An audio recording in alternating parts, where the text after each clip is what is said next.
It's Thursday. It's time for Splash Play. I'm rocking my new Splash Play dad hat. I'm ready to crush you in lowball again, Spags. Look, you look cool. I think it's hard for anybody to argue that, but we got a lot to touch on. A big week of news that has been piling up by the minute. We got the low ball lineups, like Pete mentioned. We're going to do Thursday night football, Jets, Colts, Mike White, Mania sweeping the nation, the low probability crystal ball, and we will do some numbers don't lie with my brand backup quarterback. So Pete, hit that intro.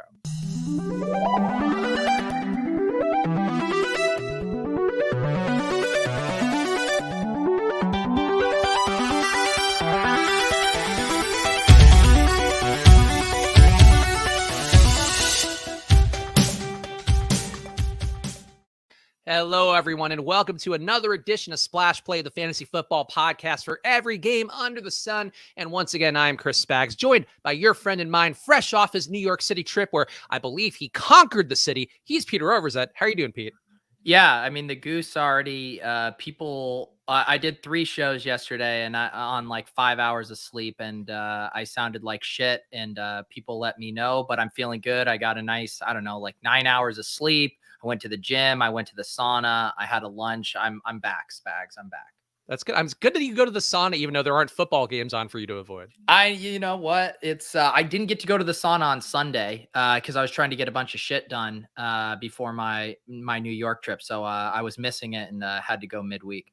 I'm glad you're bringing your A game here, as we always do here on Splash Play. So make sure you hit that like button. And also, if you missed our tweet earlier, right now, go to the @SplashPlayPod handle. Check the pin tweet. We're giving the viewer guest spot away today on this show. We normally are going to the podcast reviews, but wanted to change it up to reward some new people out there. So retweet the link that is the pin tweet on Splash Play Pod on Twitter. You'll be entered to win here, and we'll do that drawing in about 10 minutes. So the person who will be joining the show today gets some ample time to get set up and get on camera. So again, check that pin tweet @SplashPlayPod and retweet it right now if you want to be entered in our drawing in just a few short minutes. Pete, we got a lot of news to hit on, but let's do the other plugs first before we get into one serious news item, then some fun news items. But Splash Play, of course, presented by Football Outsiders. And this week, there's a special deal going on. I mentioned on Sunday's show. It wasn't out yet. Now it's out. You can get Football Outsiders for $1 a week at footballoutsiders.com/subscribe. You'll hear a lot of people, Bill Simmons, always talking about DVOA, which makes me feel good. We talk about it on here too. It is a great data point to reference relative to what teams are giving up or performing compared to their peers and the average in the NFL. So go check it out. There's also a lot of other great stats and data and content and tools at Football Outsiders. So go get it for just $1 a week at footballoutsiders.com/subscribe. And Pete, I feel like we also should give the quick plug for tomorrow because the schedule is going to be moving around a little bit. We will have the great Sam Hoppen, who's the 4for4 football data analytics manager, just started doing that job and has been doing great data for them, as well as for Pete's show, Ship Chasing, doing a stat chasing show over on their channel. So go check us out tomorrow. We'll be here with Sam Hoppen at the usual 2:30 time. And then on Sunday, we'll be back doing the Sunday night special because I will be on the road next week driving cross country. Thursday and Friday shows. We'll see what happens with those. Pete and I have to figure that out. But Sunday night will be the special coming up here. Another old school Splash Play coming up Sunday night. So come hang out with us at some point during the Sunday night football game. Pete, let's open with this one. It's always tough to open with the downer news, but we'll get silly right after. But Henry Ruggs released from the Raiders after driving at twice the legal blood alcohol limit at 156 miles per hour, kills a woman. I retweeted yesterday the Derek Carr clip, which I thought was honestly one of the nicest things I've seen from a football industry that sometimes can, not handle these things the best. But I thought his support of his teammate at a time where it's hard to support him very much given the actions there. But I feel like we have to talk about it. If you want to segue over to fantasy implications, Pete, we can do that. But just a bummer of a news item in a week where there's just so much news going on. Yeah, no, and it does put his teammates in such a awful spot, because these guys are, family and they rally behind each other. And it's just like, what Henry Ruggs did is unforgivable. So it's really, really tough on their team. I can't even imagine the mental headspace that they are in this week as they, head to play this game against the Giants. I can't it's not like one of those, like, let's all rally behind our, teammate kind of thing. This is like our teammate did something shitty and awful. And now we have to deal with it. Yeah, and just being a human being. And, I think there's a lot of mental health stuff going on around, the various industries. I think that our audience cares about. I know AEW, their champion, John Moxley, who was a former WWE guy, also went into an inpatient drinking rehab this week because of the stress mounting up from having a baby, moving across the country. Something that hit close to me as somebody who's honestly going through a lot of stress. I didn't talk, Pete doesn't even know this actually, but found out last week my dog, my cherished Labrador Callie, has cancer. Oh And no. it's sad, but it's like, I think the more important thing to me was, recognizing into something I was talking about with my girlfriend yesterday about, being willing to accept support from people, being willing to accept love from people, being willing to, be available as well if you are a person that has somebody going through a tough time. I think is an important thing that we talk about on the show, Pete, and it's not, we're not doing a bit here. We actually do. I very much care about everybody who takes part in the show with us, that is willing to abide all the silly shit we do on here.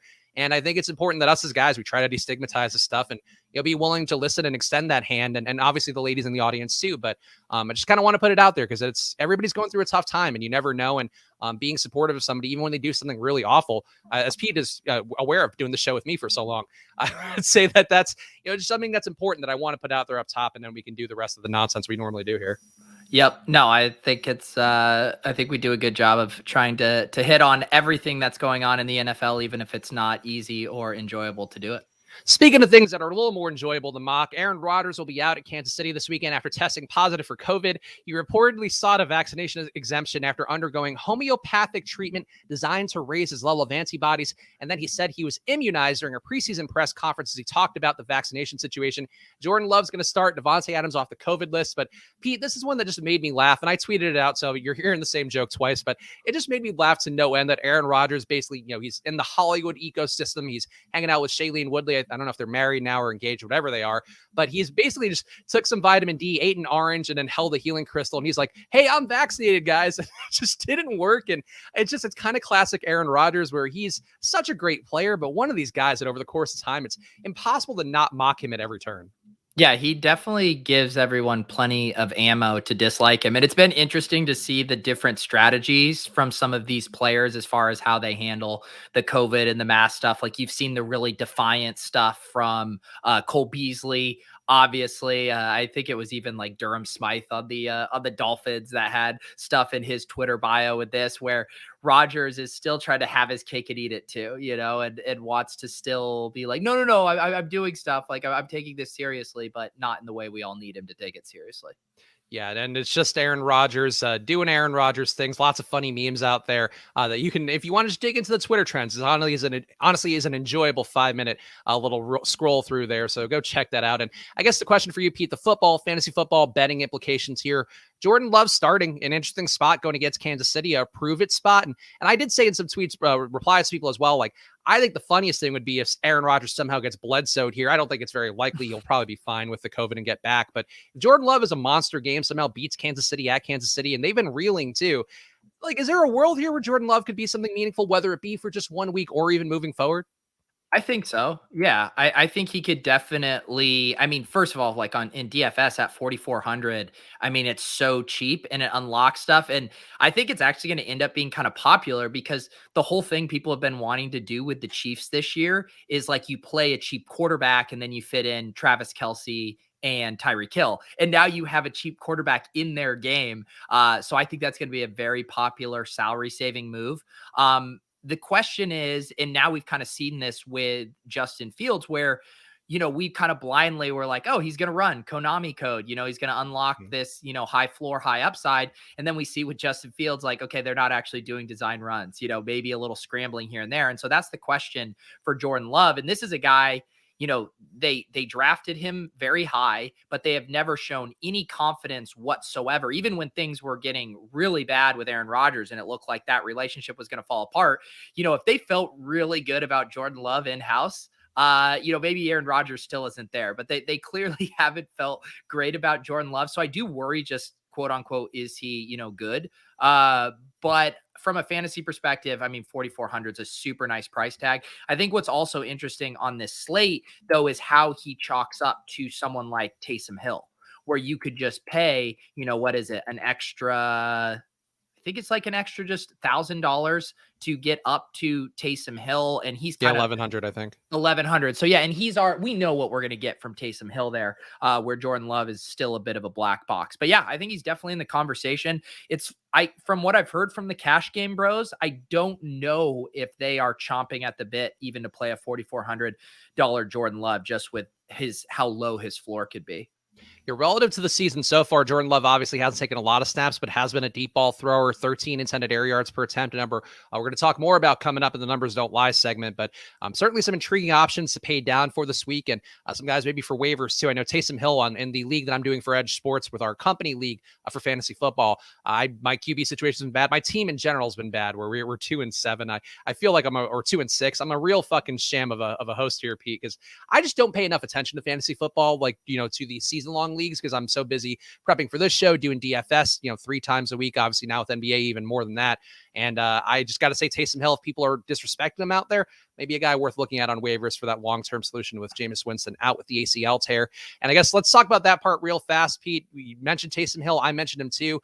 I'm more of a believer than it may seem, and I think we can make the case a little bit more later in the show during Numbers Don't Lie, or perhaps we won't if that stat's fake. I don't want to spoil this one for everybody out there.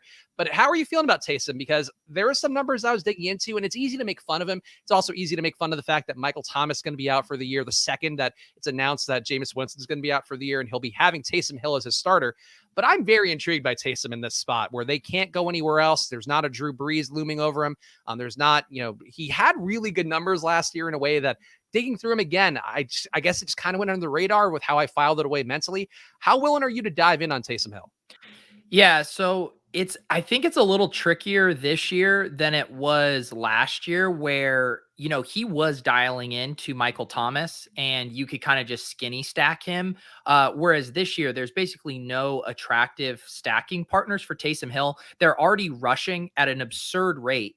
And now Taysom Hill's going to come into the offense, and you got to presume they're going to rush even more. So I do think he'll get it done on the ground. I think he has a really high floor. He's probably like a lock for 15 points, just from what he's going to do on the ground. And then everything on top of that's going to be gravy. But from a tournament perspective, I guess I'm not quite as excited, even with guys like Jalen Hurts that you can skinny stack. You still feel good about, stacking him with a Devonta Smith or a Dallas Goedert. I mean, do you have anyone that you're excited to stack up with Taysom Hill, or would you just run him naked?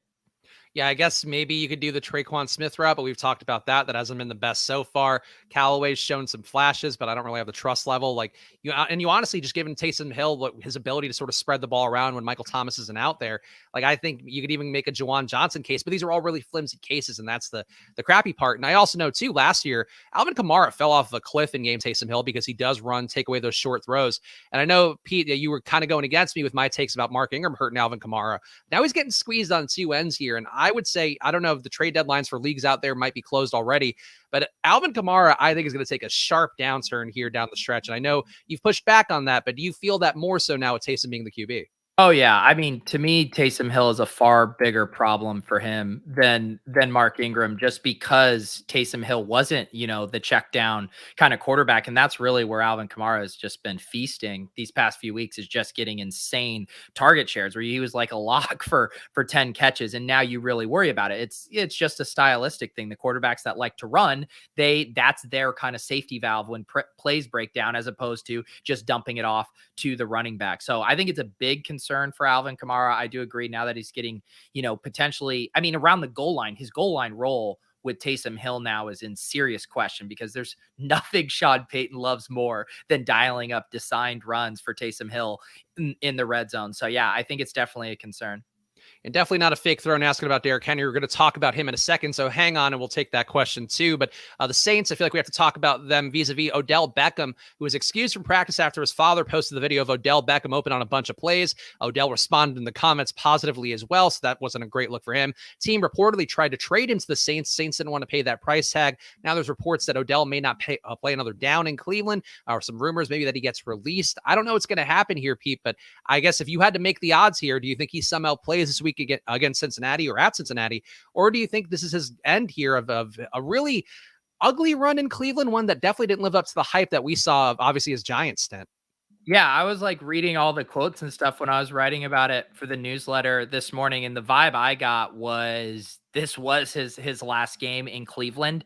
And Odell is such a kind of cocky, dude that I think he'll have a hard time kind of humbling himself and not, he'll want to save face through this kind of situation. And it does really seem like it's beyond repair right now with him. And he's always been kind of a front runner type guy too. Like when things are going well, he can be an elite talent. And then when things are shittier and he's not getting the target volume that he wants, then he throws these temper tantrums. I mean, it is like absurd, just like writing the sentence that this all stemmed from his dad going after Baker Mayfield on Instagram. I was just like, what a healthy fucking normal society we live in. It's a good point. I mean, and we certainly saw it a lot with the Ball family. And I think that was maybe what gave the roadmap here for dads to feel more engaged. And myself, with my son coming along, Pete, I am very ready to trash everybody, every Pee-wee football team out there. If that QB isn't feeding Lucas Spagnuolo every fucking touch at every turn, you'll be hearing about it on Instagram and probably on the show, which hopefully will have a much bigger following by the time that comes around. Oh, yeah. I mean, I'm sure you will be using your nepotism to have Luca as the featured guest every episode. Oh, yeah. He'll be here. He'll be doing the low ball lineups. Little baby. Maroon. Maudon, apparently a lot of controversy over how that's spelled with our pal Justin Freeman today, and I will defend to that. Maudon spelled with a D, not an R. Justin has become basically our ombudsman. He was talking to us about our low ball rules, checking you on your Maroon spelling, so we can't get anything past Justin. Justin is one of our best friends out there. And of course, make sure to use that promo code Pete over at Run the Sims if you want some enhanced simulations and the ability to make your own projections out there. Great site that our pal Justin Freeman's doing. And we'll have him on at some point in the show. The schedules have been tough so far. Derrick Henry, let's talk about this now. Derrick Henry had surgery on his foot, will miss extended time, opening some opportunity for someone, possibly the newly signed Adrian Peterson. Jeremy McNichol also in the hunt to be the RB1 potentially. Guys like Mekhi Sargent have looked really good in limited sample size ball. Kyrie Blossingame, a low ball staple for any lineups out there. Pete, what's your initial read here? Because it did seem like, based on the news items, variable telling Adrian Peterson to be ready and to not screw up, I think was basically the quote that I saw, that we know he can step into a role and be productive, especially if he's getting volume. And I feel like that's the way it's got to go, even though McNichol stealing that pass down work can definitely be something worthwhile. Yeah, we were talking about it on Ship Chasing last night. I mean, the two biggest, like they're going to give Adrian Peterson carries. Like we know that the two big questions are, one, does he have anything left in the tank? Is he just pure dust? Because we've seen this go both ways. You can look at the Ravens right now, and those guys are just so beyond cooked. But then you watch, say, like Mark Ingram, on the Saints. He's like all of a sudden looks pretty spry in the receiving game. So you never know which direction this is go. And then the other big wrinkle for me is he going to get, 95% of the early down and goal line rushing work? If he does, like, he's probably going to be a pretty good play. If he comes in and he's in like a 60-40 split with a Deonta Foreman or a Dontrell Hilliard, then you're in real trouble, because then it's a three-way committee. He's, however many years old. What is he? 32 years old at this point? 70, I think, roughly. Yeah, I mean, he might even be older than that. But I do think so. My kind of take is, I think we know what we're going to get from Jeremy McNichols, and he's kind of like he's 36 years old, not 32. He's going to get us the pass catching work, and you got to assume too that the Titans will play a little more up tempo, maybe be in more negative game scripts, maybe change their offensive philosophy a little bit more than they have been. So in full PPR, I do like McNichols, but I feel like the Adrian Peterson range of outcomes is pretty wide, where like if he's running well, like they might just give him 20 carries a game and he could be a really, really, that would put him in like league winner type status with how good that offensive line is. So there's a huge range of outcomes. Like we were doing our FFPC bids last night, and we had some aggressive bids on Adrian Peterson, like in the 300 range. Didn't get him in a single league because he was going for over 500 out of 1,000. And this is in week whatever. So people were using 80-90% of their fab to get Adrian Peterson in the high stakes leagues. It's interesting. I mean, the end zone work alone, or the red zone work plus the goal line work, could be something that easily ports over to Peterson more than anybody else. And I think that's probably worth taking the stabs there. And again, if you can get him in a league, if Pete's talking about these high profile leagues, these guys spending a lot of money on that. I think, certainly something you'd be doing in your season long league as well. And for DFS, definitely going to be an interesting tournament play on Sunday night. And the question here about Derrick Henry, picking him up in a season long league and putting him in your IR spot. I'm keeping DJ Chark in my IR spot, so I have no issue with that. I think if you you have anybody that could have an asset, and DJ Chark's not going to play again this year, Derrick Henry at least has a shot to do it. I don't know how much I would put stock in that, given that he's a larger man with a foot injury. That seems like not the best combination overall. But Pete, like IR spots, hold anybody you think could possibly have value is what I'd say, because there's no point in having them otherwise. Yeah, no, like it sounds like the intent of his question is like, should I feel slimy, about exploiting this loophole? And it's like, no, I mean, everyone else has that IR spot. Some people have to use it because they legitimately have a player that they lost for the season. But if you can kind of game that system and use it, you definitely should take advantage of that. And yeah, it doesn't sound like Henry's going to be back for the regular season. If he does come back, it seems like it'd be more like the playoffs, but hey, it's worth the risk. We've seen was it last year? George Kittle was supposed to be out for much longer and he came back way earlier than expected. So you never know how these things go. I normally bet against, the really optimistic, rosy injury returns, but if you got a free IR spot and no one else to use it, go for it. Yeah, and I think if nothing else, could be great for team morale, and that's really the main thing. Is you want that leadership in the locker room of Derrick Henry on your IR. Some other news from the trade deadline: Von Miller traded to the Rams for second round and third round picks in the 2022 draft. Defense doesn't matter, Pete, but the Rams are already -7% according to DVOA. And I feel like to me the one thing that jumps out is just the Rams' star focused approach. But now they do have really elite players at every level. Or you have Jalen Ramsey in the secondary, you have Von Miller in that linebacking / edge rushing core. You also have Aaron Donald up front, and we don't, again, defense is not going to be our forte here. It's something that I think is probably looked at too much. According to a lot of fantasy analysts out there, we kind of look at it more holistically. Pete, do you have any feel here? I just feel like a great move by the Rams team that we've already talked about since really the preseason about the Rams being a Super Bowl contender and a legit one that wouldn't surprise me at all to see them win it all. They're really just geared up for that. And I think anything in service of that is a good move. So trade a second and third rounder for one of the most elite pass rushers we've had in a decade. Like, absolutely fantastic move by them, and one I don't see any downside to. Yeah, I view everything exclusively through a fantasy lens. So my initial take was like, as we've seen kind of with Buffalo, whose defense is playing really well this year, we haven't seen just quite the massive elite, offensive ceiling, just because they're up so much in games and don't have to have their foot on the gas. So you wonder, with how well Cooper Kupp in this passing game has been clicking. If it just takes a little bit off the top there, and you see way more kind of Darrell Henderson and the defensive type games, because they are definitely loaded on defense. And then the rest of the news, and if you want to start queuing up let's do that right now, because I just realized we were there's again a lot of news this week, so let's do the drawing here. And I love the brand. Was it branded last time we did this? I think I forgot to do it, and this time I remembered to do it. Love it, Pete. What a wrinkle here. So let's spin it. This person who we spin right now will join us as a viewer guest while we after we finish up the news and of course the low probability crystal ball. But let's spin that wheel and make the deal. Who will join us on today's show, Pete? Is it Brian F. Schultz. So Brian, let's get a link over to Brian now. Hopefully you are watching the show and didn't just retweet, not knowing you would be here, but it's your time in the spotlight, Brian. And I think Brian too, I did check to see the people that were following me in addition to the Splash Play handle. I think Brian is one of them. So good. I'll tell you what, man, if you ever come on this show and you're not following Spags, he will remember it for the rest of his life. That's true. You'll immediately go on my shit list, my Nixon enemies list. So it'll be on. Other news to hit on real fast. Noah Fant on the COVID list. I think that's a vaguely interesting one for Albert Agui-Bunum. Probably a little bit of a boost to guys like Jerry Jeudy, as well as to Cortland Sutton. But we could just do a quick take here, Pete, because we got to get the crystal ball in before another human being joins the show. Noah Fant on the COVID list. Does that do anything for you? Yeah, I'm excited about Albert Akui-Bunum. The comp I was using is I feel like it's kind of the Foster Moreau filling in for Darren Waller spot, where Akui-Bunum is very athletic. He had a really nice college profile, and he was actually getting a role even with Noah Fant healthy. They were using him a little bit in the red zone. He had a good preseason too. So I feel pretty confident that he's a talented dude and can step right in. And then this game environment is going to be good. Dallas is going to put up a ton of points, and I think he'll be on the field the entire game. So I feel pretty good about him. He's going to end up being super popular, and rightfully so. So I'm going to have kind of a hard decision.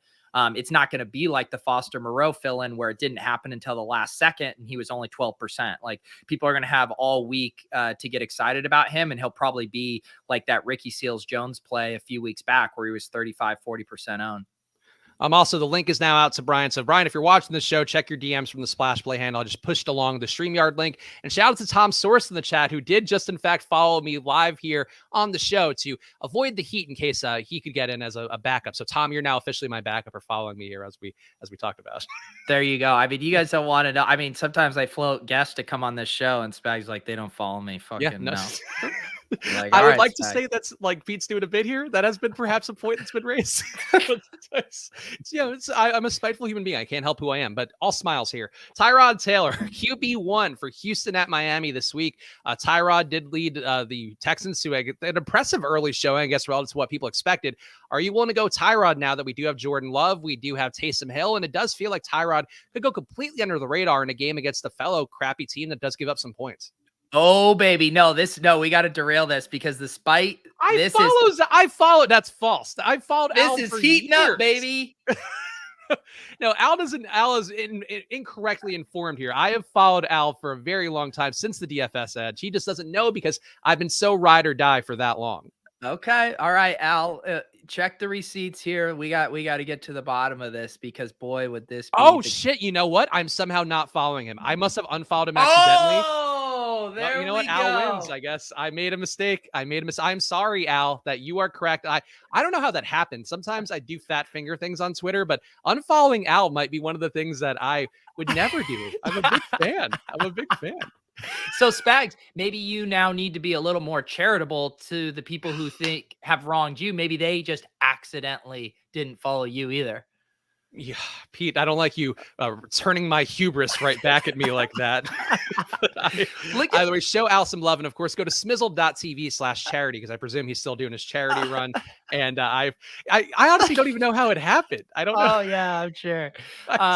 This is just hilarious. First, Spags is like bullying people onto the show into following him. So this is how Spags gets his follower count, being like, I will put you on my shit list for the rest of your life if you don't follow me.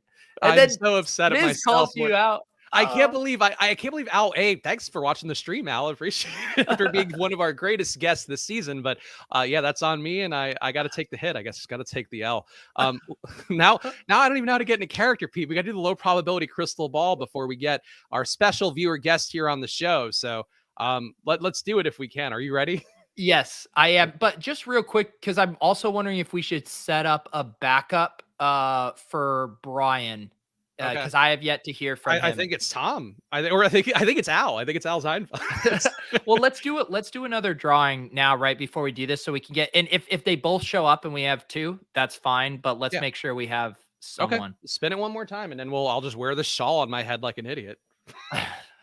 It's when I'm not in character, I just feel foolish wearing the shawl on my head. Actually, let me get rid of Brian from this.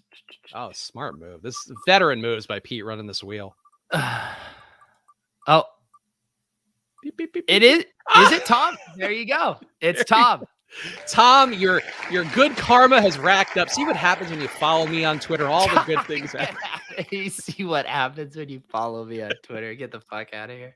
You get a couple good retweets a week, show promo, and then you get to sometimes come on Splash Play. So, Tom, let me send Tom. I'm sending. I got it. I'm DMing him. So let's talk about also my girlfriend pointing out this is in fact a scarf and not a shawl that I wear for my my gypsy appropriation. Yeah, let me get my soothsayer appropriation. But it is that time, guys. We're going to look into our low probability crystal ball where, as you saw in the thumbnail, one of our most cherished bits here, where we figure out some of the low probability plays and bets that could have some juice this weekend or maybe even tonight on Thursday Night Football. Well, let's do it, Peter. Are you feeling ready? Do you have your crystal ball good to go? I do have my crystal ball good to go. Am I feeling ready? No, but that is how we always do these.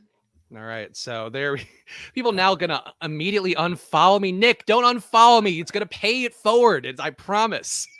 I also noticed in the hopper, Brian has logged into StreamYard. So we do have Brian Schultz joining us here in a bit.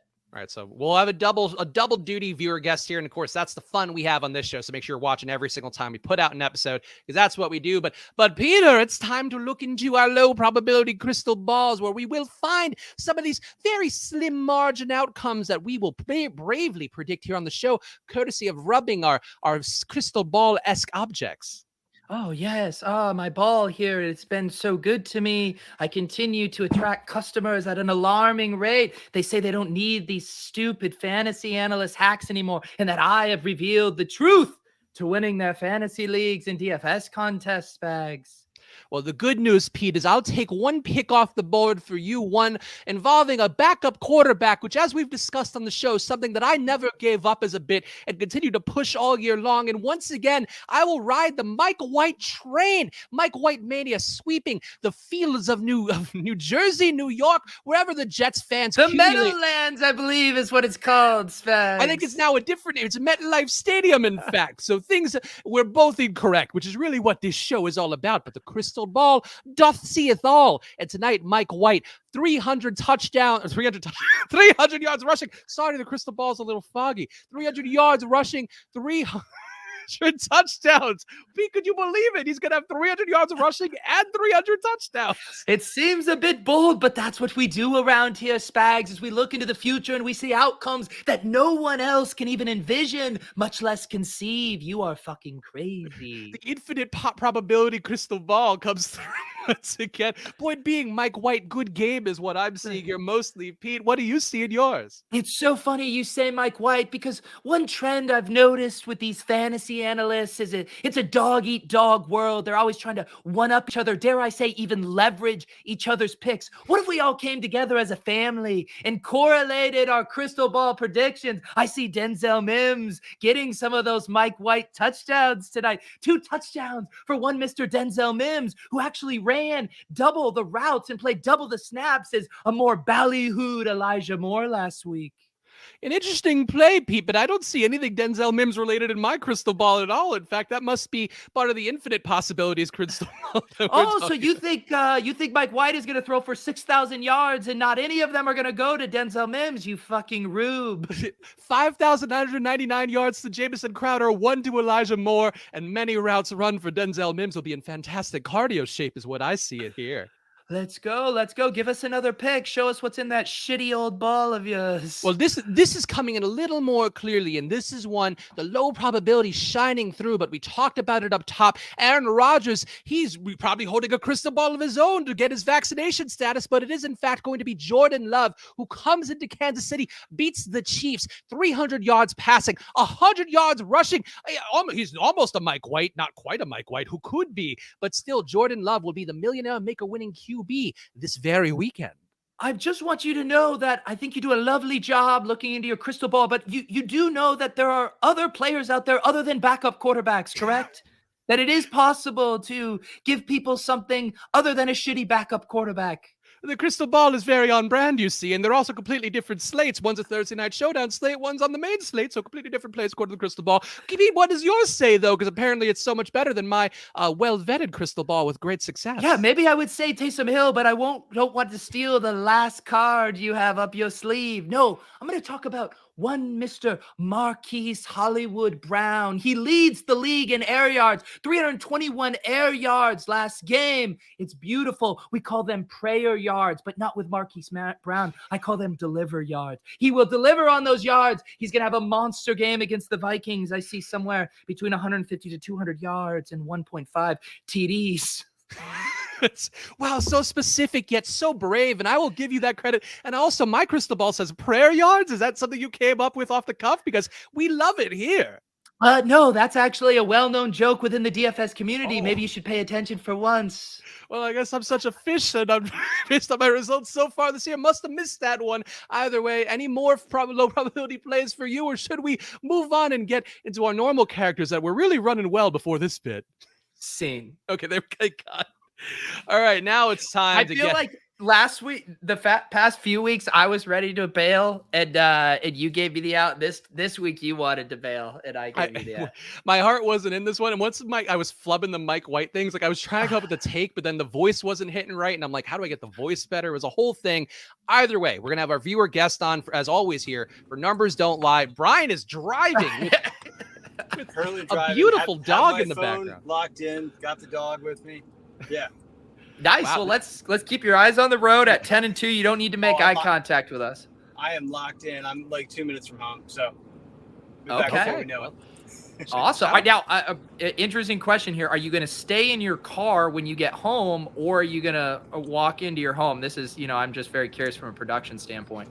I'll probably go inside. Okay, cool. So we like kind of that's get to see kind of you just walking into your house, maybe a little crib style tour. I'm going to the parents' house. We're working out of there today. So. Oh, okay. All right. What's the handsome dog's name or lady? Beautiful if it's a lady dog. Lady. It's Annie. Oh, okay. Annie. Okay. Yeah. Shout out Annie. Annie adding some nice color here. And I also have to say, Brian, I think our first driving guest we've ever had on the show. Really? Yeah. Yeah, Spags and I have kind of talked about it for a long time behind closed doors. Are we ever going to get a guest who had the courage to actually drive while on the show? And we never thought this day would come, and it's emotional for both of us. Well, I was dropping my dad off, saw Pete send the link, and I was like, oh, I better get in there. I don't want to miss it. So awesome. Well, I recognize your handle, of course, from Twitter, and so it's great to put a face and a dog to the name. Yeah. All right, so Brian, glad to be on. All right, so Brian, let's do numbers don't lie, and hopefully you can follow along here because, of course, this is our most overwritten bit that we do, but want to make sure we give you a chance. Of course, 3 stats, 2 are true, 1 is a lie, and Pete and Brian here will have to guess which of these is true and which is the fake. Brian, do you feel ready here on the road to deal with the advanced mathematics I'm going to throw at you? Did you lose me? Sounds like a yes. Sounds like yeah, I'm here. I'm ready to go. He's ready. All right, there we go. All right, there's a confirmation I needed. Consent, always important out there. Backup QBs have always been Chris Spags' brand, as everybody knows. So it's great that he's touted so many that have had tremendous success. This week, that includes Mike White, who's coming off a 400-yard game. He's slated to face the Colts tonight on Thursday Night Football. Thanks in part to his league-low 5.4 intended air yards per attempt, Mike White's 82.2% adjusted completion rate would currently be number 2 amongst all QBs expected to play Week 9, behind just Kirk Cousins. Pete, that was a lot of information there and maybe some distractions too. Does that sound true to you? It does, because he had like 402 passing yards last week. He was checking down a ton to Jamison Crowder and Michael Carter. So on first blush, that sounds like it could be true to me. All right, Brian, how are you feeling here? Do you buy that Mike White might be number 2 in the league in adjusted completion rate off of his 1 start and I guess 1 backup stint? I buy the Mike White component, but I question Kirk Cousins. I didn't realize he was that high in completion percentage. So, all right, that's a fair thing to poke holes in. As Pete can tell you, sometimes I'll throw these traps in there, and maybe that's the part that's not true.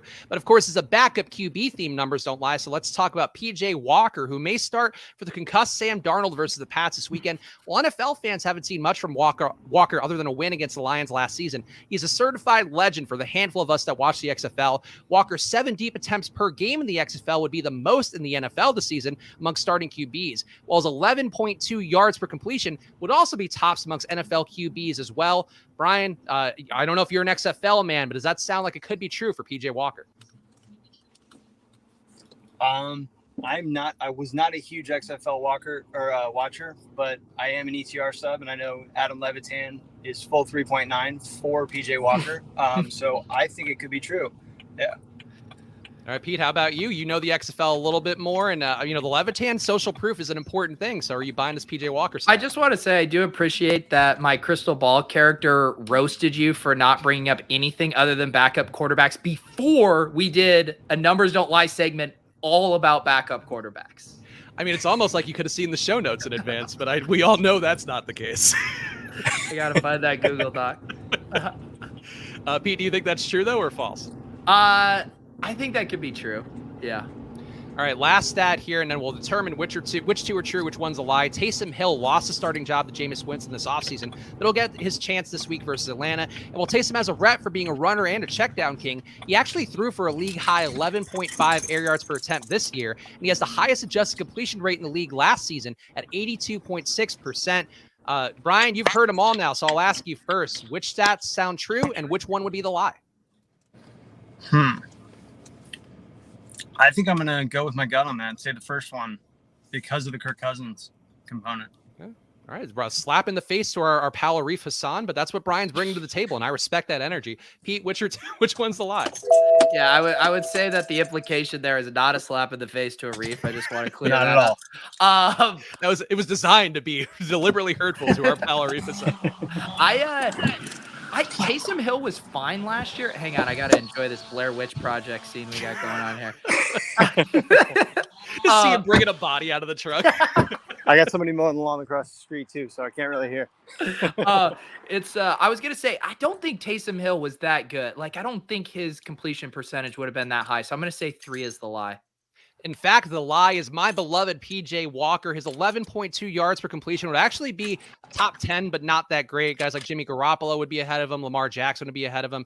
There are a few more that I didn't note here because I can't put it in the document in case Pete does look in advance. But PJ Walker, very good in the XFL, though. I had to actually pull up my old XFL data sheet to confirm, and actually wasn't as good overall relative to the numbers we look at. So I'm not going to back off here. I still will support a backup QB, but maybe not as great of a player as I remember. We were all grading on a curve during the XFL. We were ready to turn all of these guys into superstars.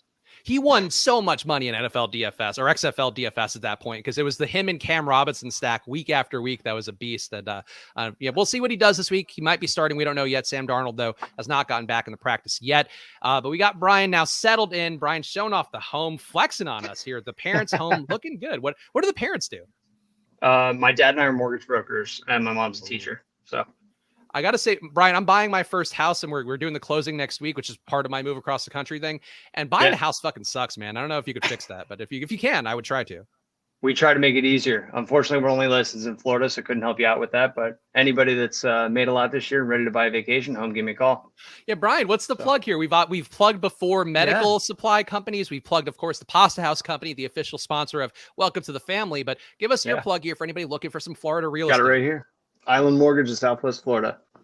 So, yeah. Oh, so some could say you're an island boy then, huh? Oh, very much so.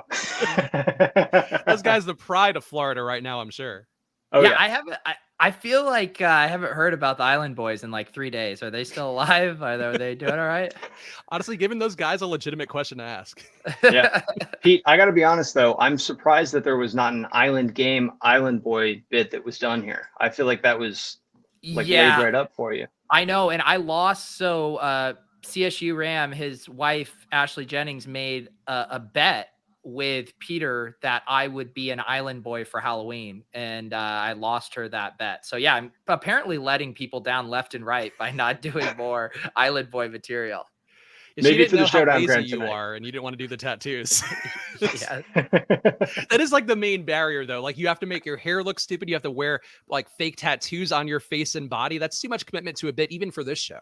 Yeah, it would have been a lot. I do think, we probably should have flexed. Well, we did flex our Sunday night show. We could have done. It would have been absolutely perfect for us to be Island Boys last Sunday, and we dropped the ball. I don't need to put this out there. Shirtless right now. I'm in my 8 everything that I like in LA stage here in the last week, and it's not reflecting well upon me for any Island Boys bits, but maybe in the future when we get a home gym go. Let's do our ride or die picks, though, because we do have Brian here. We're going to build some lineups here. We're going to build the showdown lineup and, of course, the low ball lineup for the week. But got to talk about this game with the Jets, 17.8 implied points. The Colts, 28.3 implied points. So they are about an 11-point favorite in the books. Edge Sports, EDJ Sports, where we run 100,000 simulations, has it as an 8-point line. So maybe a little bit of value there, taking the Jets to cover. But Brian, you are the guest on this show. And normally we do just pick a showdown captain here to make it easy for our ride or die picks. So if you were to play showdown tonight, who do you think would be the captain?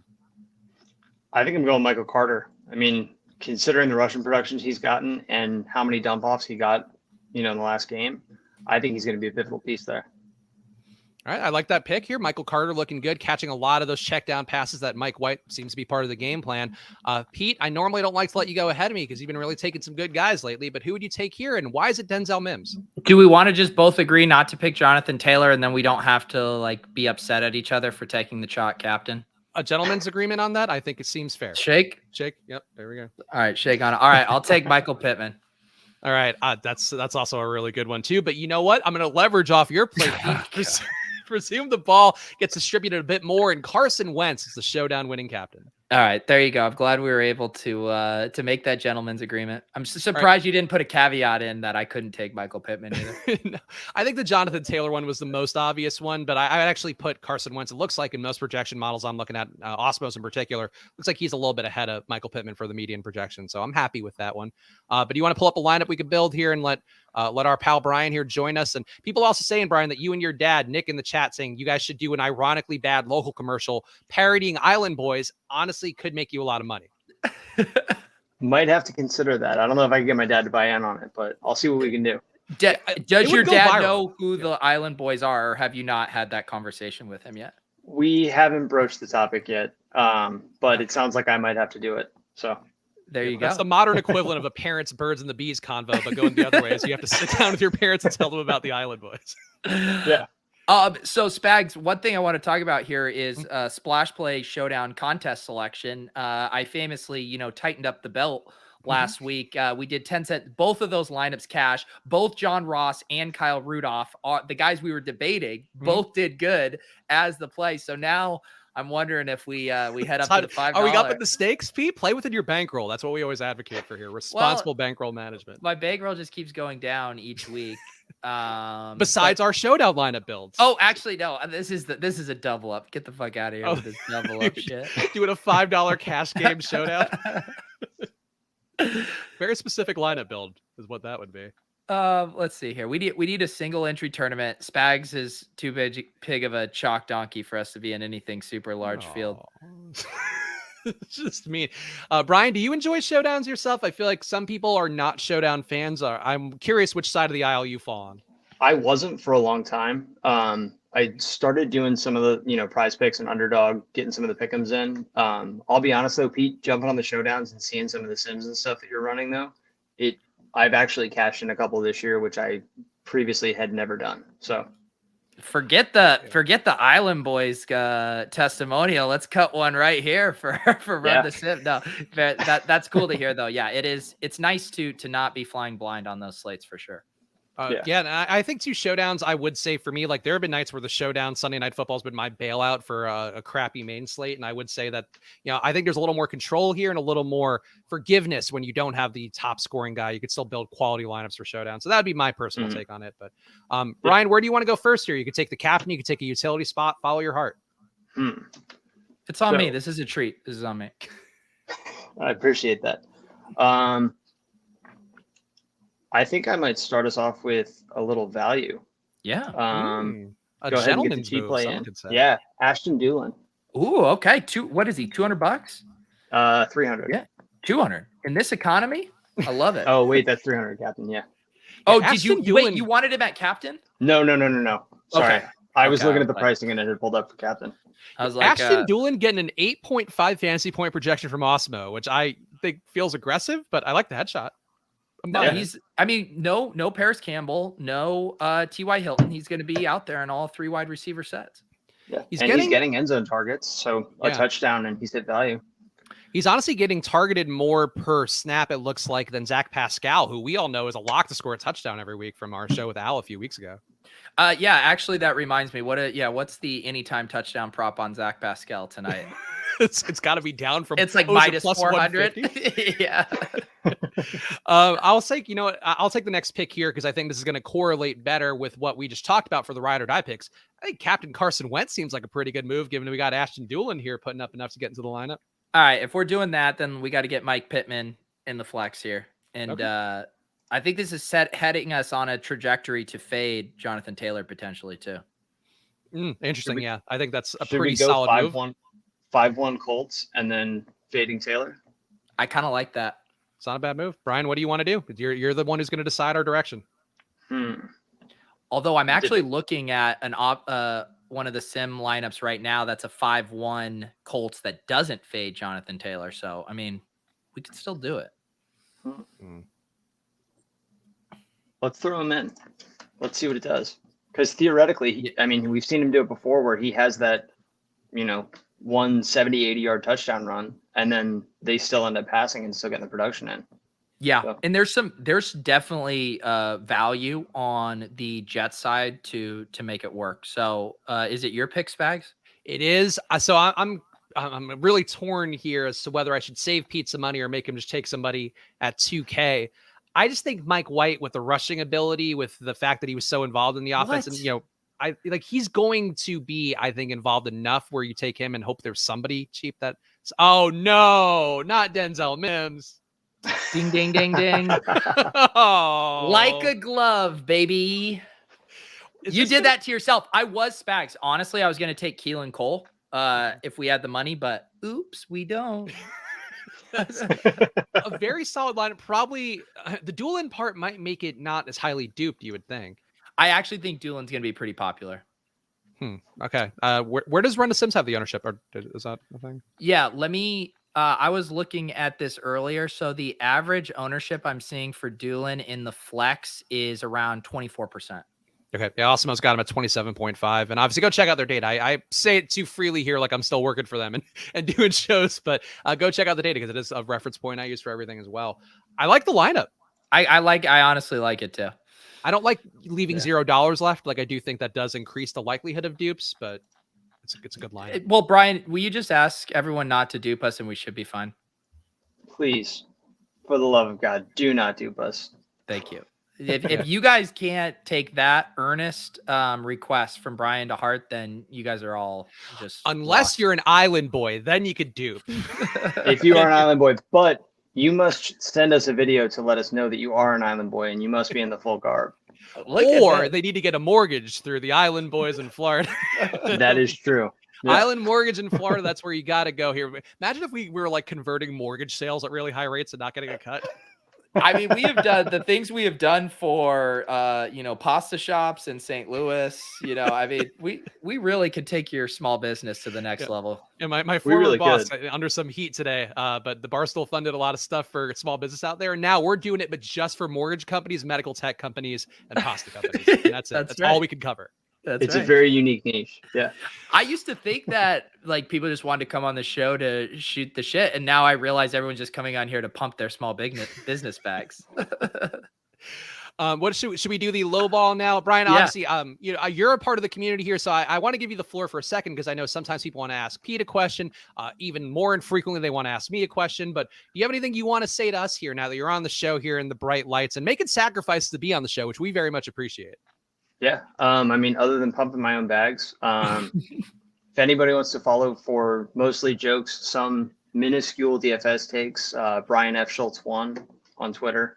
And feel free to DM me if you legit do need a mortgage. I would happy to help you with that. In terms of questions for you guys though, how dead is my season-long team now that Derrick Henry is gone? It's probably pretty dead. Yeah, it's not great. What did you do to handle it though? Like, did you pick up one of the running backs, or are you just going a different direction and hoping you can kind of get through? I've got Damian Harris and I grabbed Samaje Perine as a long stash that I'm praying that at some point he comes back. I did pick up Jeff Wilson. I have a feeling Kyle Shanahan feels like he owes something to him, so I think he may get some production later in the year. So, honestly, Brian, you got some good takes. I feel like you might. I know the mortgage thing probably going to make you more money than being a DFS or fantasy tout, but I'm enjoying what you're bringing to the show here. Professionalism, a polo, like what is this? Oh yeah, I know. Gotta wear the uniform. Spags is just like subtweeting me with this, but the dress code. I was really not looking at myself the more than anything. Yeah. Well, you know what, Spags? I'm gonna fucking get a dog. I'm gonna be driving next show, so suck it. Yeah, it said the time that you were on your phone was you laying on the couch because you had an owie or whatever. Hey, that was an iconic moment in this show's history. It was. People loved it, and you look so tall. That was the main thing that stood out to me. But let's Spags, do. I was going to say, when you're mid-move going across the country, I feel like there needs to be a Splash Play road trip episode. Ooh. That is a possibility. I worry about the connection because I remember when I was driving out to LA 4 years ago, I remember there were some stretches where I just had no reception at all and was like, thank God I downloaded podcasts in advance. But something to think about. We have to do a hotel episode because I'm bringing my equipment in the back of the Honda Civic my girlfriend's Honda Civic that I'll be driving. The peak of luxury, a Honda Civic, a 2-door at that. I can't wait. Yes. Yeah, it's going to be great fun. I'm sure your girlfriend will very much appreciate you recording a podcast from the hotel. Let's do our low ball lineups, Brian. This is the great privilege. You get to be here. You get to join us in this competition where we have not had somebody beat us yet in low ball, right? or we have not collectively lost this person. Yeah, I mean the odds are in our favor considering there's two of us, but yes, we have one of us has won every week. Don't ruin it, Pete. We're doing great at making shitty lineups. Let's own that lane. But Brian, you are the guest here. We're very proud to have you on here. So please take the first pick here in our little low ball death match where we will try to build the lowest scoring lineup possible. And actually, Pete, update Brian and everybody else out there on some of the rules that we installed last week. Yeah, so the newest rule is that I believe if you select someone that doesn't play, you just have to take a 20-point hit regardless of their salary. And then the other thing is you need to use up to 49,500 of your salary. So you can leave only up to $500 on the table. Other than that, all is fair. And of course, it's a snake draft. So once a pick has already been selected, you can't use it in your lineup. All right, there we go. So those are the rules for low ball if you want to play along at home. And at some point, we will find a way for everybody to play along at home. But unfortunately, that day is not today. Brian, though, you can go first. So take whoever you want here as your optimal shitty lineup play. And this is from the main slate, right? Yeah, Yep. main slate. Okay. I will say there wasn't one that just like absolutely stood out to me as the number one overall pick this week. Yeah. All right. I'm going to go ahead and burn some salary. We haven't seen anything over the last few weeks. I'm not going to Travis Kelce at tight end. I think he's going to have another dud game under 10 points. Wow. All right. He's been terrible. Like I got to say, like, I know that's a lot of people are aware of that, but the guys, so I mentioned my fantasy league that I'm doing for work. The guys that I have as my real zero RB approach, Travis Kelce, Calvin Ridley, Stephon Diggs. It has not gone well. Ouch. Yeah. You hate to see it. You hate to see it. Pete, what do you want? All right, so I'm in the middle here. I'm gonna do Aaron Jones. So he's priced up here. I do think he had a really good game last week because he had 11 targets in that game. How many targets? Yeah, 11 targets. With Jordan Love, I am just not quite so sure how nice of a setup this is going to be for Aaron Jones on the road here. So I'm gonna chew through some salary there. All right. For me, let me see this guy's price tag. We talked about the thesis of the play earlier in the show, but I will take Alvin Kamara at running back, underperforming as the highest priced running back on the slate. All right. Yeah, I think it's similar to the Aaron Jones play, just maybe a little bit more risky. A little bit better. I think many people are saying that's the wisest move. All the DFS touts doing low ball lineups out there are saying that's a move. All right, you get the back-to-back. You get the turn. I will take for the turn. No, that's not a good one. I will take this guy's questionable. No, that's not a good move. I'm gonna take Deebo Samuel under. No, he's on Sunday. All right. No, he's on. Okay. Yeah. I didn't pull in my main slate projection, so my sheet's a little fucked up. I'll take Deebo Samuel, underperforming this week for the first time in a while. The price tag's coming up a little bit high. I've been on him every single week, but I feel like this is the week that I think he's gonna fall a little flat. Yeah, I think that is it. Also with George Kittle coming back, I think that might hurt his target share a bit. I'm gonna chew through some more salary up here up top. I'm gonna do DeAndre Hopkins. Oh, and also questionable. That's something we didn't talk about. Probably be more relevant tomorrow, but the hamstring issue might keep him out. So you might have to take a 20, which would not be the best for you. Yeah, I think he's going to play. He didn't practice at all last week before that Thursday night game against the Packers, and he rarely misses. So I feel like I might be getting it in good here with a limited DeAndre Hopkins that actually plays. All right, Brian, you get 2 picks in a row here because you're at the turn. So who do you want for your low ball on it? All right. So next, I know I'm taking a little bit of a risk here, but I think CMC is going to play this week. I think he's going to get the majority of the carries, and Chuba Hubbard is still priced at 6,100. I think that's sharp. I don't think he's going to get much work at all. So I'm kind of mad that I didn't think through that situation because I think that's a sharp one there.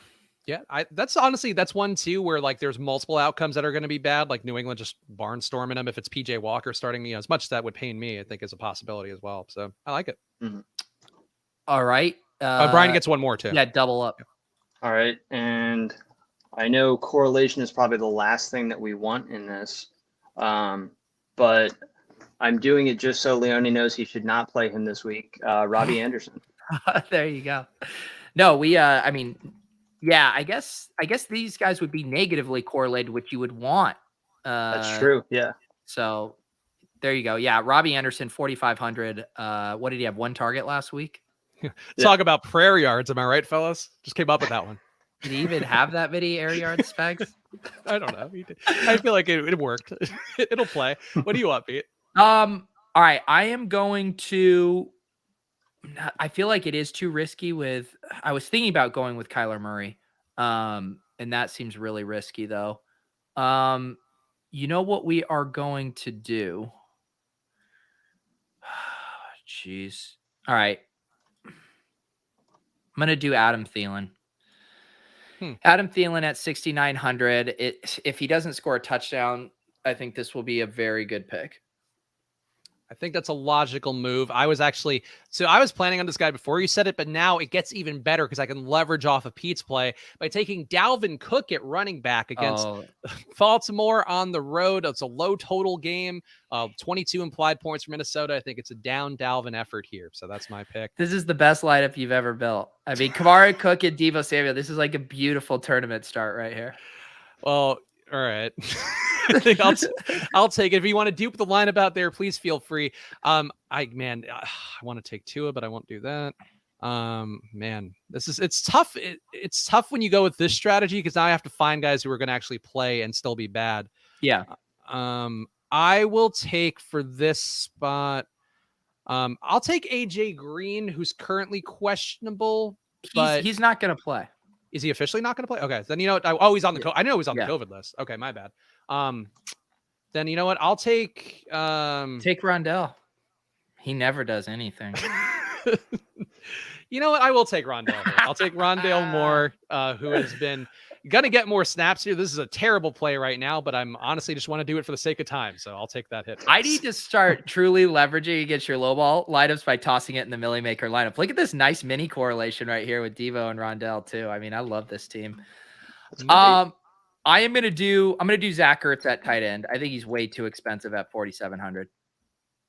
Okay, that's reasonable. So lots of Cardinals in the mix. Oh yeah, over to Schultz. All right.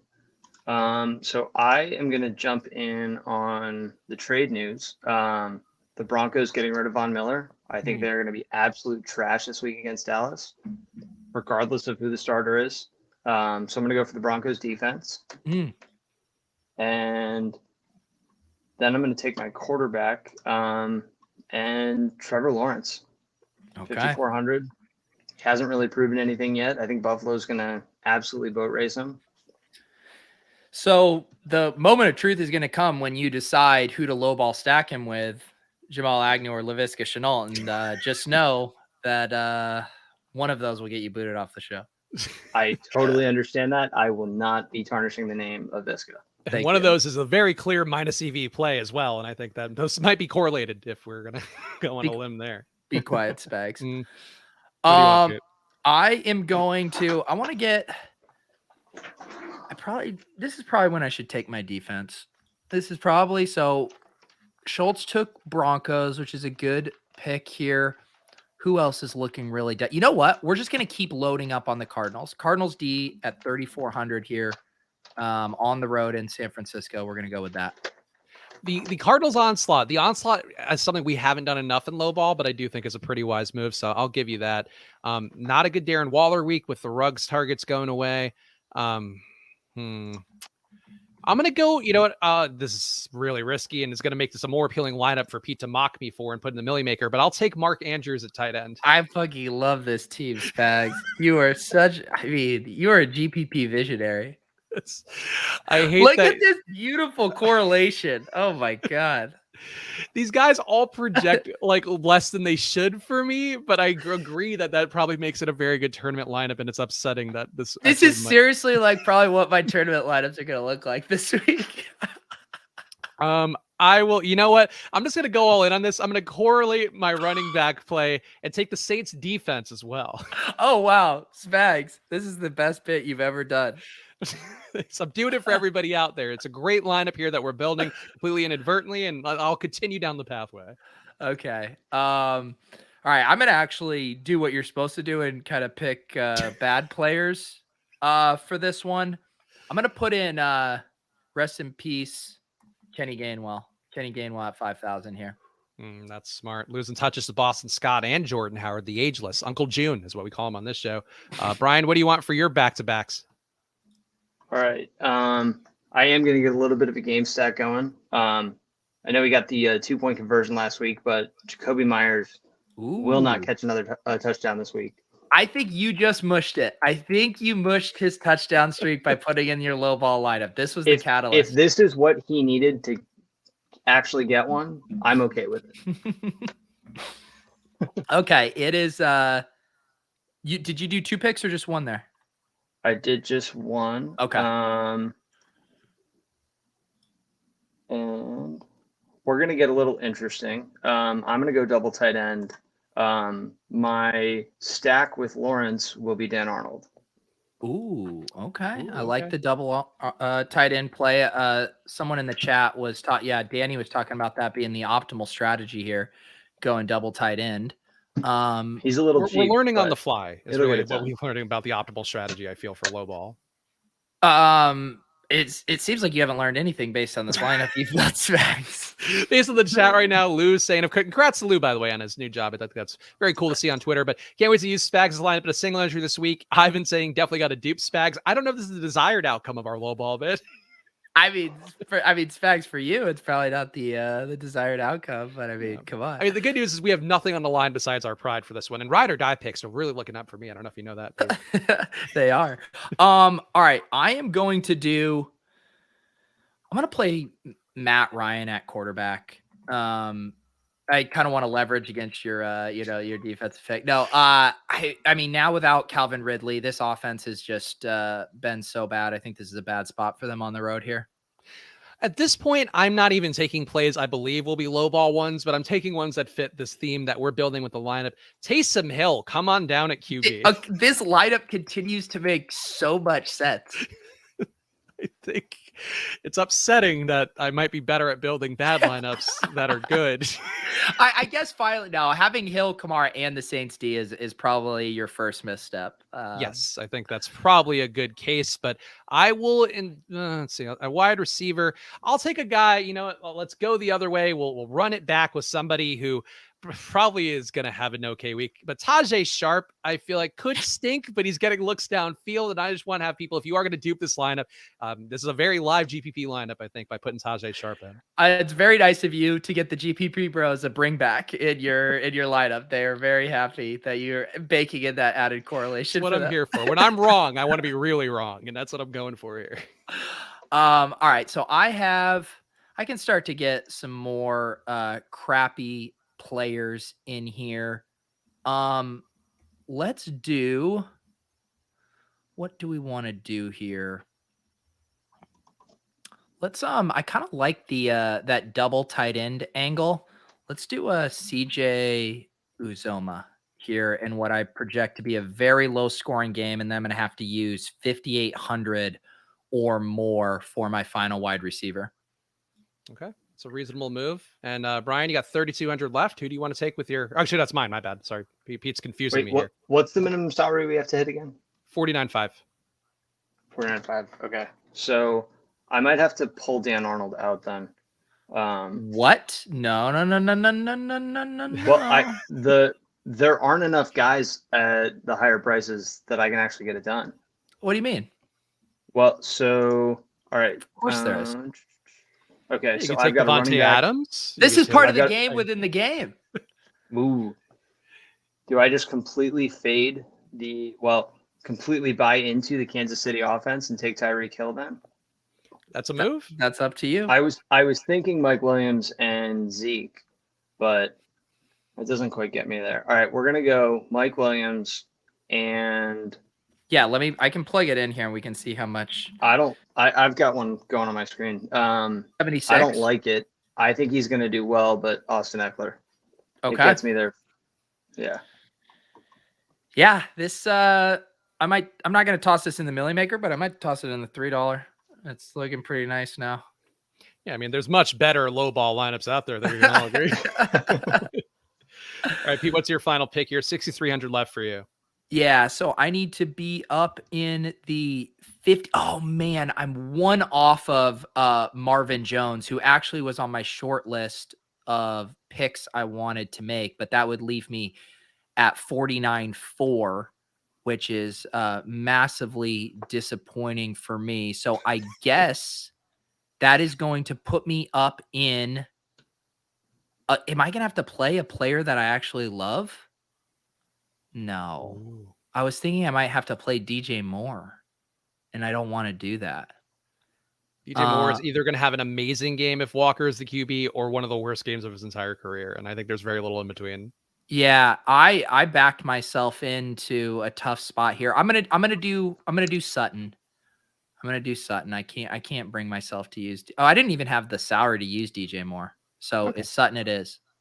All right, so that's a reasonable one, though. He does get a little bit of a boost with Noah Fant out on that COVID list. But Yeah. I will say I'll take a guy that I don't think can kill me, even if he is involved, and he should get a target or two. Danny Amendola will be my flex play here to close it out. So if you want to dupe this one, it just got a little bit less appealing, but I think Look at that. And also, I appreciate you using your full salary.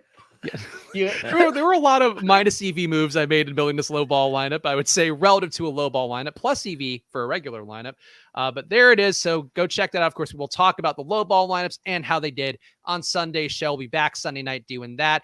Brian, please give the people all the plugs you want out there. And also, if you are watching on YouTube on Pete's channel, on the Splash Play channel, hit that like button, both for Brian doing the show here, helping us out with very little notice. He came on here, did a great job. So do that. And also show us a little love here. Helps us get seen by more people. So hit that like button. Brian, what's the plugs? Anybody that needs a mortgage, give me a call. Thank you guys for doing everything you do. Pete, I just dropped that in the Modelo Beat the Bus free roll. So if I beat the Swolecast lineup, I feel like we got to have something on the line there. Yeah, Lee. All right, I'll buy you. You know what? For our dear sponsors, I'll buy you 10 weeks of Football Outsiders. Does that only cost me $10, Spags? I think the price escalates at a certain point, but it's cheap enough. No, we'll figure something out. How about this too? I will. No, this is what we'll do. I will drizzly you a 12-pack of Modelo's. If we could do that. There you go. Yeah. Or I was gonna say, did you get in on the Top Shot drop that just happened? I didn't. I missed it. I whiffed. All right. I thought you were going to say I'll drizzle something on you, by the way. I was worried. Okay, Spags. Like, where are we going with this show? Spags, just please. Drizzle some hot wax on you. But go to check out Island Mortgage, of course. You do need a mortgage in the Florida area. And Brian, what's the Twitter handle one more time? Brian F. Schultz 1. And what is your I need your DraftKings handle for this 3-man contest invite I'm going to send over. Fear the Spear 16. Hang on, I'm going to type this in the chat so I have it. Fear the SPEAR 16. I'll throw it in. I'm also tossing it in here so people can send you head-to-head invites. Perfect. There you go. And I'm following Brian now on Twitter, which, as we all know, is the greatest respect you can show to somebody. I just absolutely love that Smiz was fucking lurking and calling you out. Me, man. So good. I honestly don't even know how it happened. Like, I legit have been following Smith since probably like 2014, and I must have like clicked around somehow and just fat fingered my way to now being in infamy with Al Smizzle. I love it. I love it so much. All right. Make sure to follow at Splash Play Pod. Of course, as Pete mentioned, go to footballoutsiders.com/subscribe. You get packages for $1 a week on there right now. And then the price will go back to what it is normally at a certain point. But I don't have that information in front of me. But go check it out. DVOA is a great thing to have in your life. All the other data on there, great things to have as well. And they are reasonably priced as well. Very cheap compared to some of the DFS providers that's just giving you football data that you need more. Pete, what are your plugs coming up here? Of course, you are doing content around the clock. Yeah, around the clock. I am going to be getting up at 4 a.m. If you guys want to check me out, taking a piss in the middle of the night. I'll also be doing a showdown cram here tonight at around 7:45 if you want more showdown sim talk.